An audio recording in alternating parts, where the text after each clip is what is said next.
ইরানে ভয়াবহ ইসরায়েলি হামলার জন্য যুক্তরাষ্ট্রকে দায়ী করেছে তেহরান।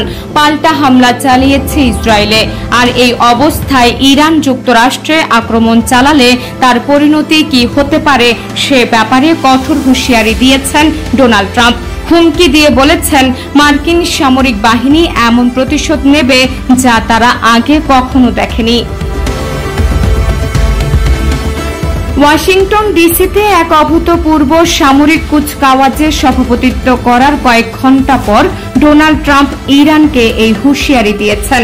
প্রেসিডেন্ট ট্রাম্প তার ট্রুথ সোশ্যাল প্ল্যাটফর্মে দেওয়া এক পোস্টে দাবি করেছেন, ইরানের ওপর ইসরায়েলের সর্বশেষ আক্রমণের সঙ্গে আমেরিকার কোনো সংযোগ নেই এবং সংঘাতের অবসান ঘটাতে তার প্রশাসন দু দেশের মধ্যে শান্তি চুক্তির ব্যাপারে আশাবাদী।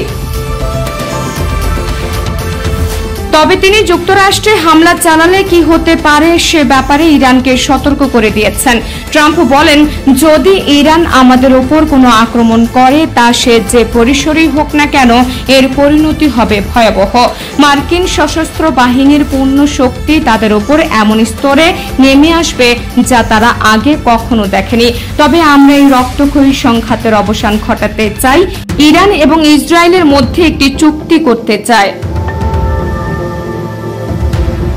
তবে মার্কিন প্রেসিডেন্ট শাস্তির কথা বললেও উল্টো চিত্র ইসরায়েল ইরানে। দু দেশেই এরই মধ্যে রক্তক্ষয়ী সংঘাতে জড়িয়ে পড়েছে।